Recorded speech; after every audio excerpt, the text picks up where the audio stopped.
Salut à tous. Voilà le micro, pardon.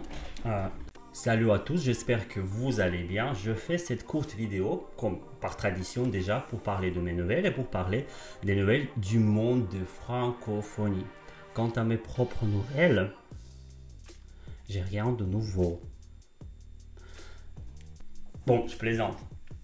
Alors, je suis en train de continuer le montage de mon documentaire, ma leçon contextuelle sur la guerre de Crimée. Je vous promets de la sortir peut-être la semaine suivante ou la semaine après. En plus, j'ai prévu le tournage d'une nouvelle leçon dans laquelle j'espère pouvoir parler des divertissements divers, des sports d'hiver. Pour ça, je vais partir dans une région un peu vers les montagnes et vous allez voir cela ici sur YouTube. Et si vous n'y êtes pas encore abonné, faites-le dès maintenant et retrouvez-moi dans d'autres réseaux sociaux. Et aussi, vous pourrez voir ce voyage sur Instagram dans mes stories.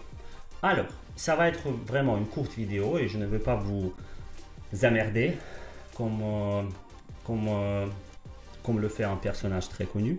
D'ailleurs, bon, je ne suis pas encore à une telle hauteur comme lui, mais bon.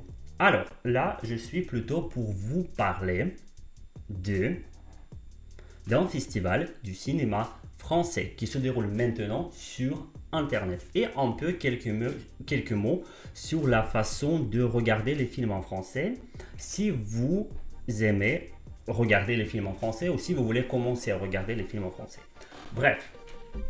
My French Film Festival. C'est l'événement que tous les apprenants de français attendent chaque année parce qu'il se déroule fin janvier, début février et cette année-là, il a commencé le 14 janvier et donc c'est un peu trop tard pour cette vidéo pour vous inviter à y participer, à regarder les films, mais ce n'est pas encore trop tard non plus, ou en plus, parce qu'il va encore durer 2 semaines et vous avez toute la chance de regarder les films. Bon, je vais lire une courte présentation. My French Film Festival est un concept inédit qui a pour but de mettre en lumière la jeune génération de cinéastes. Vous savez ce mot, sinon vous regardez dans le dictionnaire. Voilà ce que j'ai trouvé sur le web. Pardon. De cinéastes francophones qui permet aux internautes du monde entier de partager leur amour du cinéma français.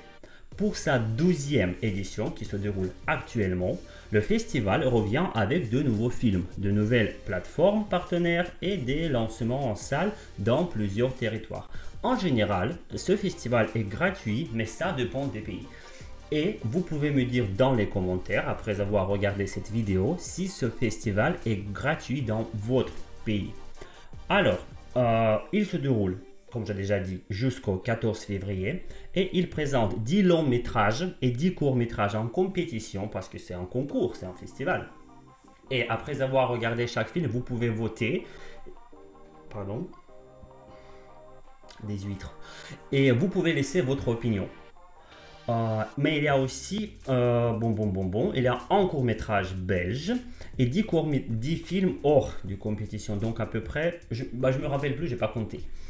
Moi, je vous jure, j'ai commencé à regarder les films il y a 2 ou 3 ans. J'avais même pu regarder tous les films et tous les courts-métrages du festival et j'en suis fier.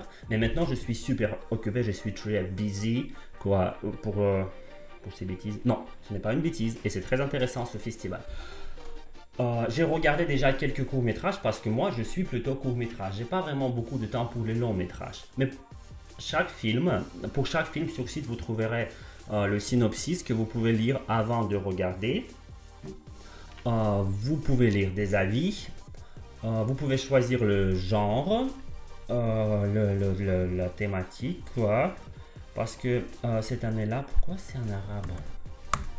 Parce que cette année-là, on propose des thématiques suivantes. A Cinema of Desire, Bold Youth, French and Furious, Kids Corner. Je ne sais pas ce que ça veut dire. Night Tales. Je ne sais pas pourquoi c'est en anglais non plus, mais bon. Troubled Identities. Voyage. Oui. Vous pouvez me dire déjà dans les commentaires si vous avez pu regarder certains films, lesquels si vous les avez aimés, si vous ne les avez pas aimés. J'ai très envie de lire vos commentaires. Bon, n'hésitez pas à aller sur site, il faut s'enregistrer et en général, je répète, c'est gratuit, peut-être aussi dans votre pays. Voilà, comment regarder les films en français. Je ne vais pas ici, je ne vais pas inventer de l'eau tiède et je ne vais pas dire des choses évidentes, mais je vais le faire. Pour moi, selon moi, il y a 3 façons de regarder les films en français. Bien sûr que vous pouvez les regarder en version originale, sans aucun sous-titre. Non, tout comme si vous étiez un vrai français, que vous ne l'êtes pas. La deuxième façon de le faire, vous pouvez le regarder avec le sous-titre français. Mais attention, quand vous regardez avec le sous-titre français, ce sont les yeux qui vont comprendre, les yeux qui vont travailler et pas les oreilles. Parce que quand même, quand vous regardez un film, il faut que ce soit vos oreilles. Il faut entraîner sa compréhension orale. Voilà, pour réussir la compréhension. Voilà, j'ai dit trop souvent le mot voilà et compréhension, j'en suis désolé. Et après, la troisième façon, c'est bien sûr regarder le film sous-titré dans votre langue maternelle. Heureusement, sur ce site, les films sont disponibles en version sous-titrée en allemand, en arabe, en mandarin, en coréen, en anglais. Vous m'étonnez. En espagnol, en italien, en japonais, en polonais, en portugais, en russe. Voilà. C'est la troisième façon. Si vous disposez autant de temps et vous n'avez rien à faire et votre vie est triste en général, non, elle n'est pas triste bien sûr, elle est ennuyante. Non, vous pouvez commencer avec un petit court-métrage que vous regarderiez par exemple en version originale sans sous-titres. Si vous avez tout compris et vous êtes en général content, laissez tomber, vous mettez point à la ligne.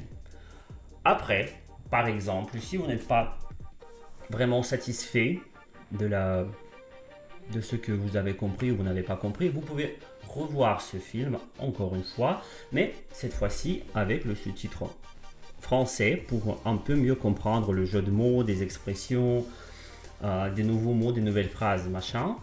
Et troisièmement, si tout est perdu, tout est vraiment foutu en l'air, vous pouvez regarder une troisième fois, mais cette fois-ci avec les sous-titres de votre langue maternelle.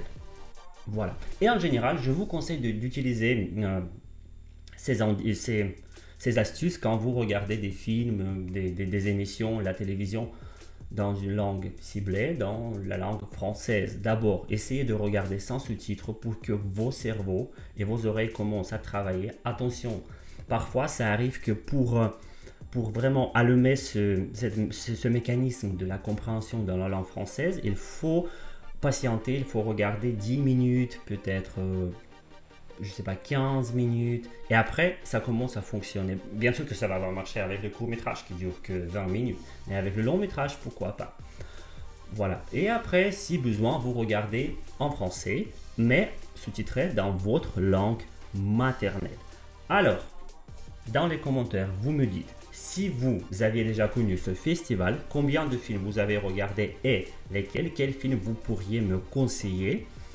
Je vais bien sûr répondre en tous les commentaires. N'oubliez pas de vous abonner à ma chaîne. Allez découvrir, j'ai oublié de dire, le site. Bon, vous tapez tout simplement myfrenchfilmfestival.com sur Google, je sais pas, sur le navigateur et hop, le site est à votre disposition. N'oubliez pas de vous y enregistrer.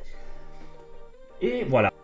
Retrouvez-moi sur Instagram, Telegram, machin. Abonnez-vous à ma chaîne et à très bientôt. Merci. J'espère que grâce à cette vidéo, vous pourriez aller découvrir My French Film Festival. C'est parti pour vous.